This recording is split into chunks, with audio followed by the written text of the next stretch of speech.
ونشهد أن لا إله إلا الله وحده لا شريك له ونشهد أن سيدنا وسندنا وحبيبنا ومولانا محمدا عبده ورسوله أما بعد فأعوذ بالله من الشيطان الرجيم بسم الله الرحمن الرحيم يا أيها الذين آمنوا كتب عليكم الصيام كما كتب على الذين من قبلكم لعلكم تتقون صدق الله مولانا العظيم. میرے نہایت ہی قابل احترام بزرگوں اور دوستوں، اللہ رب العزت والجلال اپنے بندوں کو نوازنے کے لیے بہانہ ڈھونڈتے ہیں. اللہ تعالیٰ کو اپنے بندوں سے بے انتہا محبت اور پیار ہے. اسی وجہ سے حدیث قدسی کے اندر آتا ہے کہ قیامت کے میدان میں اللہ تعالیٰ اپنے بندوں کو کھڑا کر کے پوچھے گا کہ میں بیمار تھا تو مجھے دیکھنے آیا نہیں، میں بھوکا تھا تو نے مجھے کھلایا نہیں. بندہ اللہ سے پوچھے گا، اے اللہ، اے سارے جہاں کے پالنے والے پروردگار، آپ کیسے بھوکے ہو سکتے ہیں؟ آپ تو ساری دنیا کو روزی دیتے ہیں، ساری مخلوق کو روزی دیتے ہیں.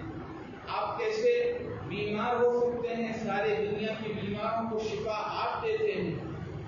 تو اللہ رب العزت والجلال فرمائیں گے کہ میرا فلاں بندہ بیمار تھا، تو اگر وہاں آتا تو مجھے پاتا. فلاں بندہ بھوکا تھا، تو اگر اس کو کھلاتا تو مجھے پاتا. گویا کہ اللہ رب العزت والجلال کو اپنے بندوں سے اتنا پیار ہے کہ اللہ تعالیٰ بندے کے اوپر آنے والی حالت کو اپنی طرف منسوخ کر رہے ہیں. بندہ بھوکا ہے، اللہ فرما رہے ہیں میں بھوکا ہوں. بندہ بیمار ہے، اللہ فرماتے ہیں میں بیمار ہوں. تو اللہ تعالیٰ کو اپنے بندوں سے بے انتہا محبت ہے. اسی وجہ سے احادیث مبارکہ میں آتا ہے، اللہ رب العزت والجلال فرماتے ہیں کہ میں اپنے بندوں سے 70 ماہوں سے زیادہ محبت کرنے والا ہوں. اب 70 ماہوں سے زیادہ محبت کرنے کا کیا مطلب؟ آپ عربی زبان کا ایک قاعدہ سمجھ لیں آج کہ عربی زبان میں 70 کا جو عدد ہوتا ہے وہ عدد کسی متعینہ عدد کو بیان کرنے کے لیے نہیں آتا، بلکہ کثرت کو بیان کرنے کے لیے آتا ہے. 70 کا لفظ جو عربی زبان میں استعمال ہوتا ہے، عرب لوگ بولتے ہیں، تو 70 سے مراد 70 عدد نہیں ہوتی، بلکہ کثرت کو بیان کرنا اور زیادتی کو بیان کرنا ہوتا ہے. تو اللہ رب العزت والجلال فرماتے ہیں کہ مجھے اپنے بندوں سے 70 ماہوں سے زیادہ محبت ہے، پیار ہے. تو جب اللہ تعالیٰ کو اپنے مخلوق اور بندوں سے اتنی محبت اور پیار ہے، حدیث مبارکہ میں آتا ہے، بخاری شریف کی روایت ہے کہ ایک عورت جو زندگی بھر زانیہ تھی اور برے کاموں کے اندر اپنی زندگی کو گزار رہی تھی، لیکن اللہ تعالیٰ کی ایک مخلوق یعنی کتے کو اس نے پانی پلایا. اللہ تعالیٰ نے اپنے ایک مخلوق کے ساتھ خیر خواہی کرنے کے نتیجے میں اللہ تعالیٰ نے اس عورت کے سارے گناہوں کو معاف کر کے اس کو جنت میں داخل کر دیا. بہرحال اللہ تعالیٰ کو اپنے مخلوق سے، اپنے بندوں سے بے انتہا محبت اور پیار ہے.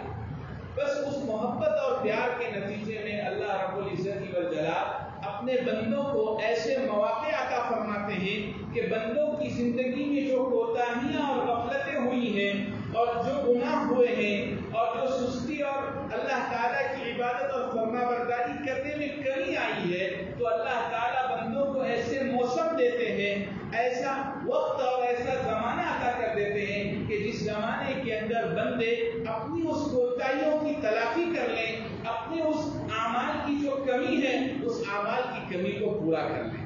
اسی لیے اللہ رب العزت والجلال نے سال میں 12 مہینوں میں ایک مہینہ رمضان المبارک کی شکل میں جو بندوں کو عطا فرماتے ہیں وہ خالص نوازنے کے لیے عطا کرتے ہیں. اسی لیے احادیث مبارکہ میں آتا ہے، نبی کریم صلی اللہ علیہ وسلم نے فرمایا، اگر رمضان المبارک میں اللہ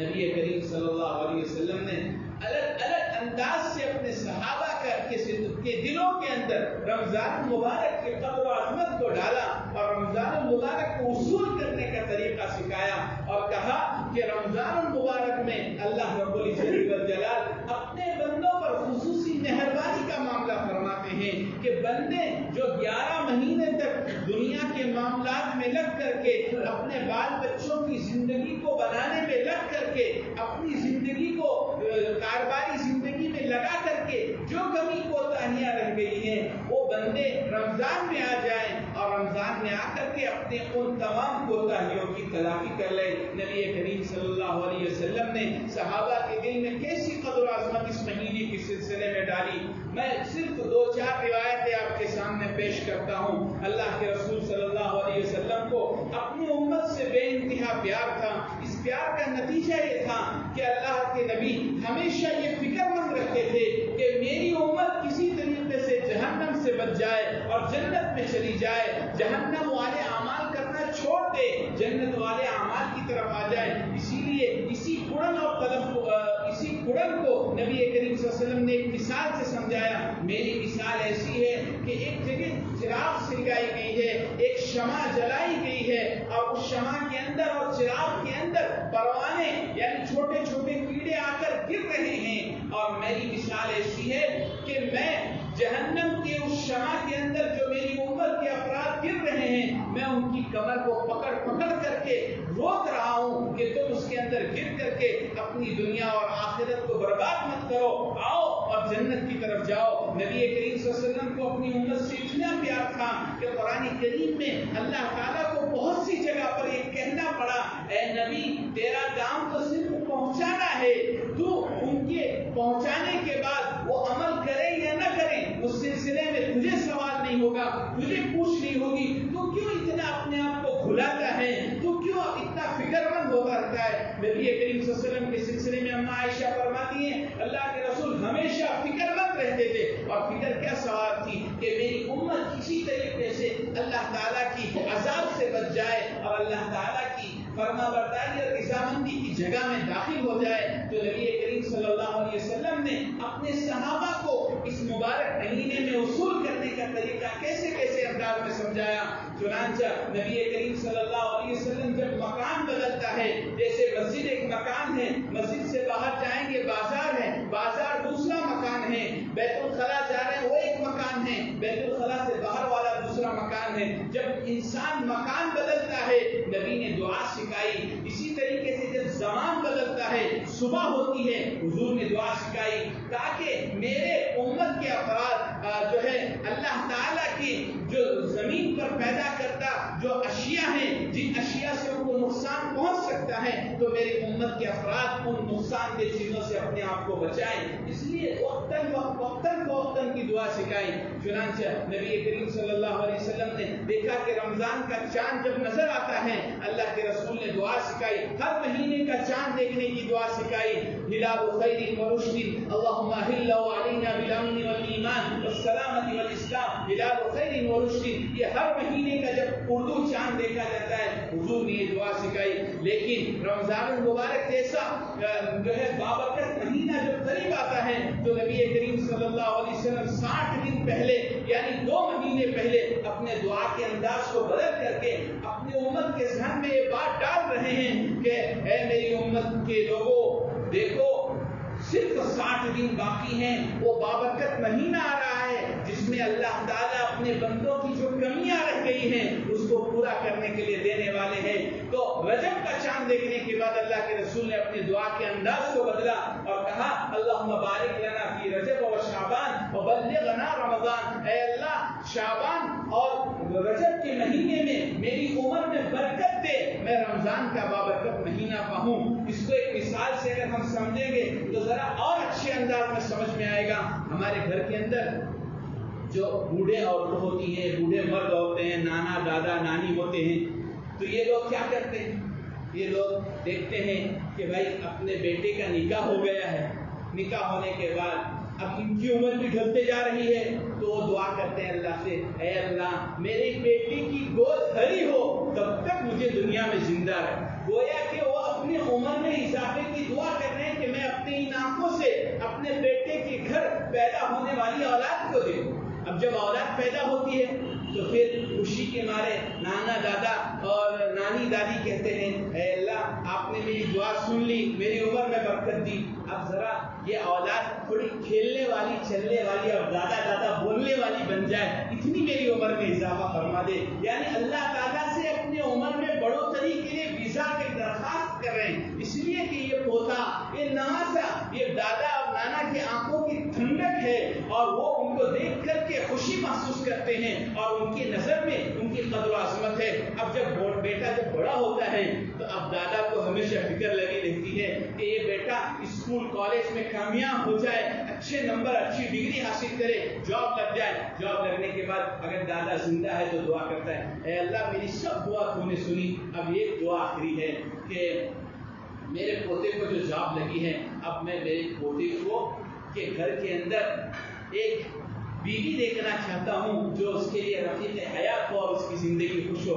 تو اپنی رضا بڑھا رہا ہے اس لیے کہ اس کی قدر و عظمت ہے. نبی کریم صلی اللہ علیہ وسلم کے نزدیک رمضان کی اتنی اہمیت ہے کہ رمضان آنے کے لیے 2 مہینے باقی ہیں اور اللہ کے رسول اللہ سے درخواست کر رہے ہیں اے اللہ 60 دن بچے ہیں, کہیں ایسا نہ ہو کہ یہ 60 دن گزرنے سے پہلے میری موت واقع ہو جائے اور میں رمضان جیسا بابرکت مہینہ کھو دوں اور میری زندگی کے اندر ایک رمضان کم ہو جائے. تو اللہ کے رسول 60 دن پہلے سے اس طرح ایک دادا نانا نانی اپنے پوتوں کی جو خوشیاں دیکھنے کے لیے عمر میں اضافے کی درخواست کرتے ہیں. نبی کریم صلی اللہ علیہ وسلم نے اپنی امت کو یہ تعلیم دی کہ یہ بابرکت مہینہ قریب آ رہا ہے, اپنے عمر میں اضافے کی دعا کیجیے. اور دوسرے انداز میں اللہ کے رسول نے الگ الگ انداز میں سمجھایا. چنانچہ بخاری شریف میں حضرت سلمان فارسی رضی اللہ تعالیٰ عنہ بڑے جلیل القدر صحابی ہیں جن کی 300 سال کے 250 سال کے قریب عمر ہوئی ہے. حضرت سلمان فارسی فرماتے ہیں کہ جب رمضان کا مہینہ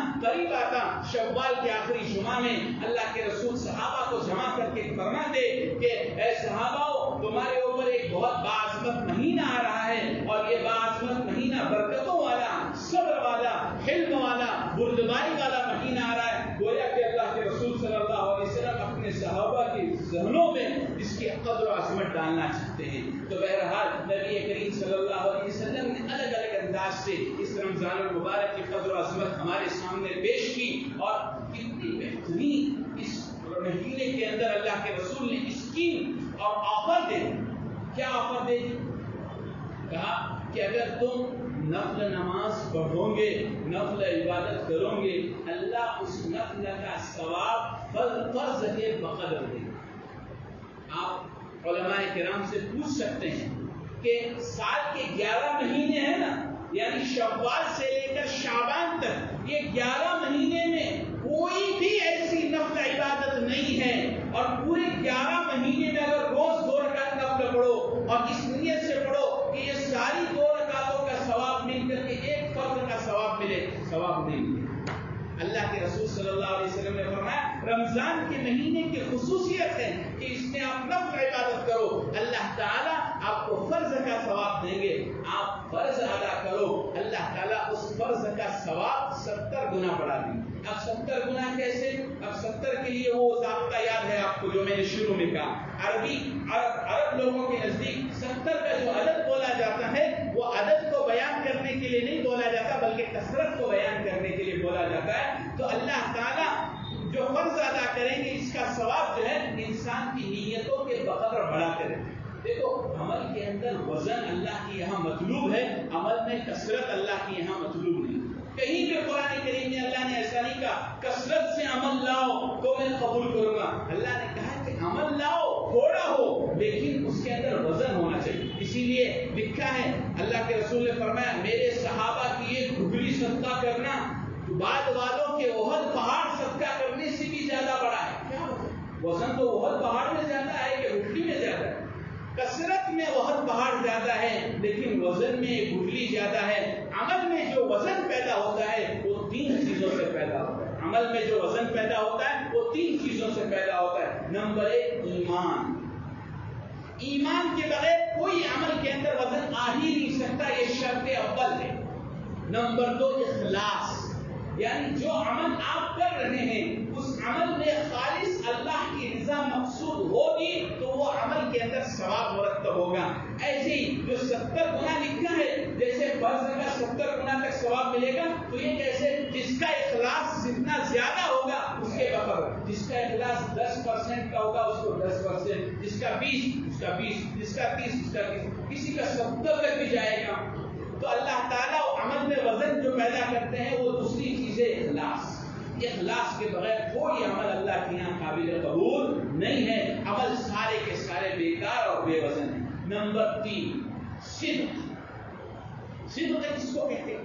صدق کہتے ہیں جو عمل آپ کر رہے ہیں وہ عمل نبی کریم صلی اللہ علیہ وسلم کے طریقے کے مطابق، یعنی آپ کا عمل آپ بھلے ساری رات عبادت کرو لیکن نبی کے طریقے کے خلاف ہو، اللہ کے یہاں محبوب اور پسندیدہ نہیں ہے. چنانچہ ترمذی شریف کی روایت موجود ہے، 3 صحابہ اللہ کے رسول کے گھر آئے. اما عائشہ سے پوچھا کہ اللہ کے رسول کتنی عبادت کرتے ہیں؟ انہوں نے کہا کہ تھوڑی دیر رات میں آرام کرتے ہیں، تھوڑی عبادت کرتے ہیں. اتنی؟ پھر ایک نے کہا اصل میں اللہ کے رسول کے اگلے پچھلے گناہ معاف کرتی ہے، ان کو عبادت کی کیا ضرورت؟ وہیں بیٹھے بیٹھے وہ تینوں صحابہ نے قسم کھائی. ایک نے قسم کھائی کہ میں ساری زندگی روزہ رکھوں گا کبھی افطار نہیں. دوسرے نے قسم کھائی کہ میں ساری زندگی ساری رات عبادت کروں گا کبھی رات میں آرام نہیں کروں. تیسرے نے قسم کھائی میں ساری زندگی نکاح نہیں کروں گا. چلے گئے. اللہ کے رسول تشریف لا، سارا ماجرا اماں نے سنایا حضور سے. اللہ کے رسول نے بولا جبکہ انہوں نے کسی گناہ پر قسم نہیں کھائی تھی، صرف جو عبادت کو کرنے پر قسم کھائی تھی وہ طریقہ حضور کا طریقہ نہیں تھا. تو اللہ کے رسول نے ان سے کیا کہا؟ اپنی قسموں کو توڑو. دیکھو عبادت پر قسم کھانے والے کی قسم کو توڑا جا رہا ہے. کیوں؟ اس لیے کہ وہ طریقہ رسول پر نہیں.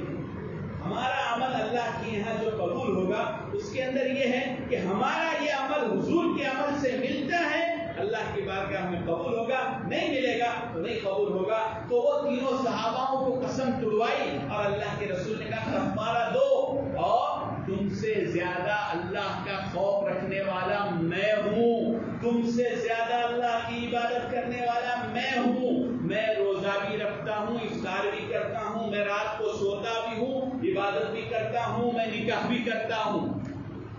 تم نے جو عمل اپنایا ہے یہ عمل نبی کے طریقے کے مطابق نہیں. تو میں کہنے جا رہا تھا کہ عمل میں جو وزن پیدا ہوتا ہے وہ 3 چیزوں سے، نمبر 1 ایمان، نمبر 2 اخلاص، نمبر 3 وہ طریقہ نبی کے طریقے کے مطابق ہوگا تو ہمارے عمل کے اندر اخلاص پیدا ہوگا، ہمارے عمل کے اندر وزن پیدا ہوگا. ہمارے عمل میں جب وزن آئے گا اللہ کے بارگاہ میں قبول ہوگا. تو میں کہنے یہ جا رہا تھا کہ اللہ تعالیٰ نے رمضان المبارک کے ثواب برکت مہینہ عطا فرمایا ہے اور اس کے 10 دن جو رحمت والے تھے وہ تو غفلت میں گزر گئے. اب مغفرت والے دن آئے ہیں.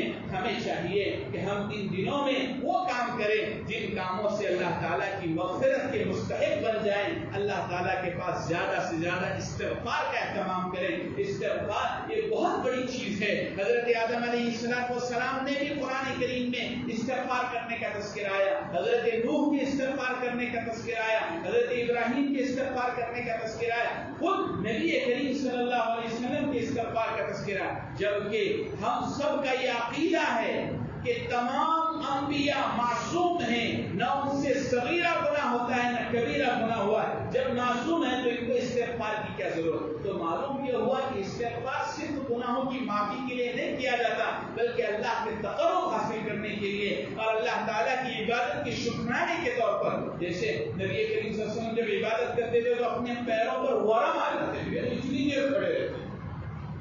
تو پوچھا کہ قد غفر لك ما تقدم من ذنبك وما تأخر، آپ کے اگلے پچھلے گناہ معاف کیے، آپ اتنی عبادت کیوں کرتے، مشقت کیوں کرتے؟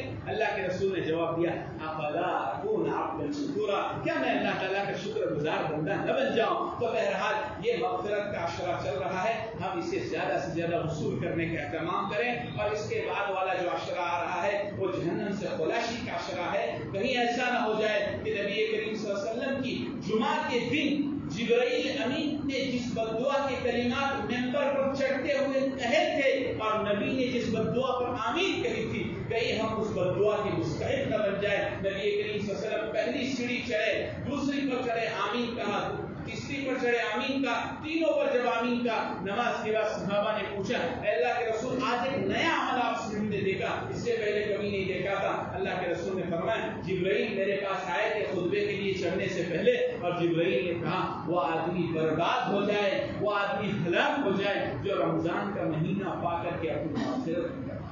اللہ تعالی ہم سب کی, تمام ایمان والوں کی اس وعید کے مستحق بننے سے حفاظت فرمائے, ہماری مغفرت کے فیصلے فرمائے, اور شب قدر جیسی مبارک رات اللہ تعالی ہم سب کو عافیت کے ساتھ عطا فرمائے. اور ہمارے گھروں کے اندر بھی عبادت کا ماحول بنانے کی ضرورت ہے, اور قرآن کریم کی خاص مناسبت ہے. قرآن کریم کی تلاوت کی کثرت کرنے کی اس مہینے میں بہت زیادہ ضرورت ہے. اللہ تعالی ہم سب کو رمضان المبارک ایسا گزارنے کی توفیق نصیب فرمائے جیسے نبی کریم صلی اللہ علیہ وسلم نے اپنی صحابہ کی تربیت کر کے گزارنے کا حکم دیا تھا. آمین وآخر دعوانا الحمدللہ.